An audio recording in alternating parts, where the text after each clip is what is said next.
Hello, Western Heights friends and family. Did you know that today is International Mountain Day? I looked it up. It's really a thing. And you may not be excited about that, but I sure am. Main reason is I love mountains. So I think they need a day. Now, why do they need a day in December? That's maybe for another question for another time. But I love mountains. Maybe that's because I grew up in the plains of Oklahoma, where there was little to no rise in the earth. Whenever I go to the mountains, it's just fascinating. And we grew up going to Colorado and New Mexico, different places through these mountains. I had the opportunity to climb several mountains in my life. Been able to climb Mount Elbert, which is the highest point in Colorado. Also have been able to climb the highest point east of the Rockies, which is Black Elk Peak there in South Dakota. And I don't know if it means much, but I've been in the highest point in Colorado, in South Dakota, and also in Oklahoma. Take that for what it's worth. Mountains, they're always special and they mean something because it's always something that we can point to. You can look in the horizon, you can see the mountain and say, that's where we're going, or avoid that, that's not where we're going. But it's a guidepost, and it's something that has served even throughout Scripture as guideposts, as an understanding that something special was here. See, throughout Scripture, we know of Mount Ararat, which is where the ark rested after the flood. We also know Mount Moriah. This is where Abraham took Isaac to go to sacrificing.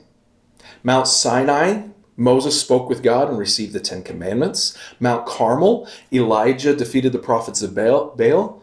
And then Jesus ascended to heaven from Mount Olivet, or Mount of Olives. All of these were special places, and in fact, the Jews considered them special places, and even we still consider them special places.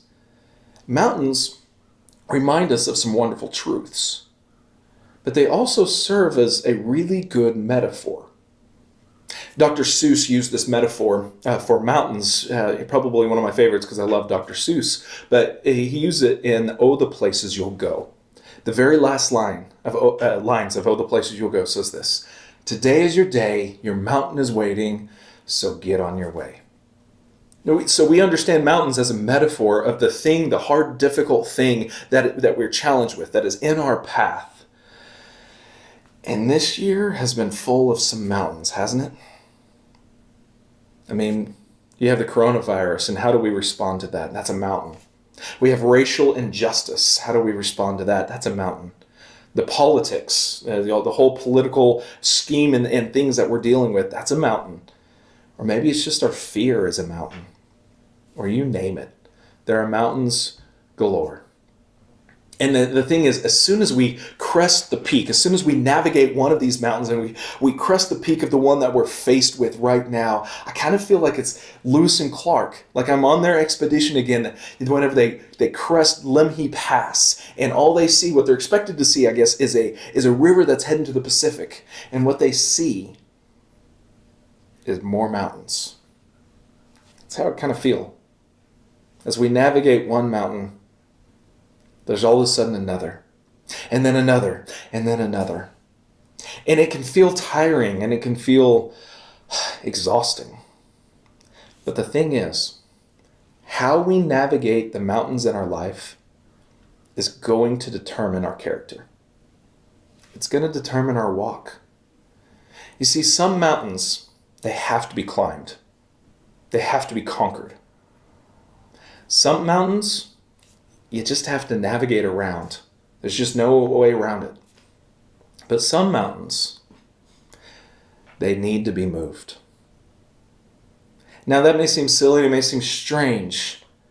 See, some of these mountains that need to be moved really are ones of our own creation. They're the ones that we have built up ourselves, and we have allowed them to get in the way between us and God, or maybe between us and someone else, that we have these irreconcilable differences. It's a mountain that we have created, and it just needs to move. Or maybe the mountain that needs to move is the one of my own journey, the one blocking the path that I know God has set before me. Luckily, Jesus has some advice. If we find mountains that need to be moved, he says this in Matthew 17:20. "I tell you the truth. if you had faith, even as small as a mustard seed, you could say to this mountain, move from here to there, and it would move. Nothing would be impossible. If you had faith. Faith, to be honest, is probably one of the biggest things that have been lacking in 2020. Maybe it's been lacking a whole lot longer than just this year, but maybe this year has highlighted it. That even proclaiming Christians have lacked the faith that they need to navigate, to climb and conquer, and even move the mountains that are in the path. We've kind of looked at these mountains and said, oh man, they're too much. Might as well sit here. Might as well do nothing. It's like we've forgotten that God, our faith in God, God can move mountains, whatever the mountain. Now, I'm not saying that he is going to remove your cancer if that's the mountain that you're dealing with, or that he's going to just magically take care of all the things that you're struggling with. That may not be the path. You may need to navigate or climb over some of these mountains. But do we even have the faith that whenever a mountain needs moved, that we, with the power of Jesus, could move it? May we be that kind of people. May we be the kind of people that does not lack any faith. That when we see the mountain before us, may we have the faith to be able to say, this one needs moved. And if it takes us one shovel at a time, one wheelbarrow load at a time, may we move the mountains that is in the way between us and what God desires. I don't know what lies before you, but I know you're not in this alone. Love you guys. May you be blessed this Friday.